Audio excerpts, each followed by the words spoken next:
दुआ सबसे बड़ी चीज है।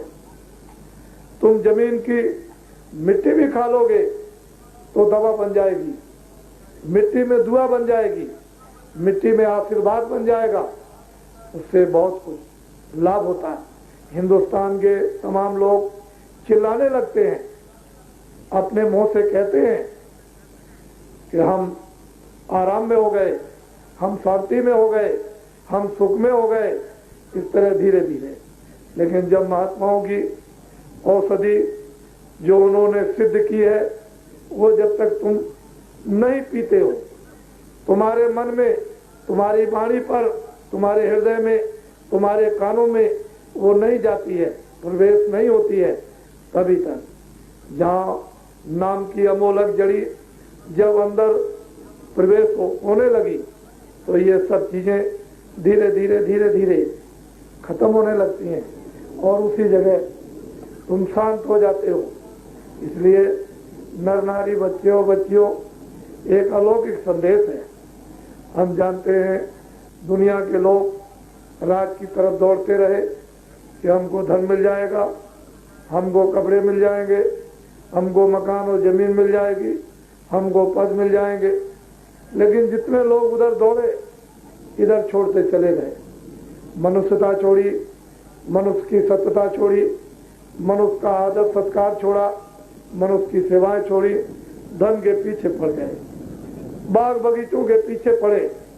उधर जाकर आपको क्या मिला? क्या आपने पाया? दो कलेश बीमारी पाई। अब तुमको न ज्ञान है अपने खान पान का, ना आपको रहन सहन का ज्ञान, ना आपको उठने बैठने का ज्ञान।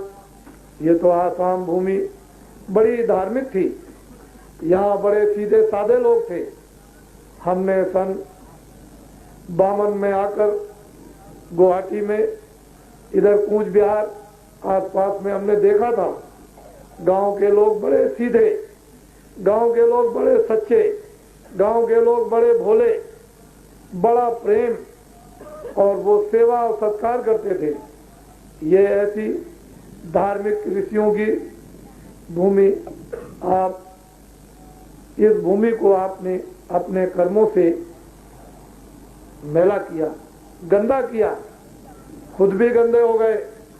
जब आपकी इंद्रियां कर्म करने से गंदी हुई तो उसका परिणाम, उसका फल आपको दुख मिला, रोना मिला, चिल्लाना मिला।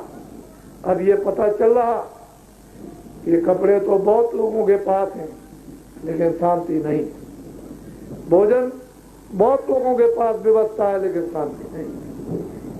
भोजन बीमारी दूर नहीं कर सकता, कपड़े बीमारी दूर नहीं कर सकते, सोना चांदी बीमारी दूर नहीं करता, जमीन और मकान अच्छे अच्छे बीमारी दूर नहीं करते, मोटरें हवाई जहाज बीमारी दूर नहीं करती।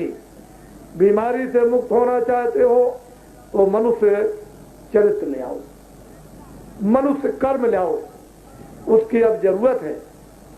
ये छोटी छोटी चीजें हमको जो ऋषियों मुनियों ने उतार के गांव गांव में दे दी थी, हम लोग कितने संपन्न, सुखी, निरोगी जीवन को व्यतीत करते थे और भगवान का भजन।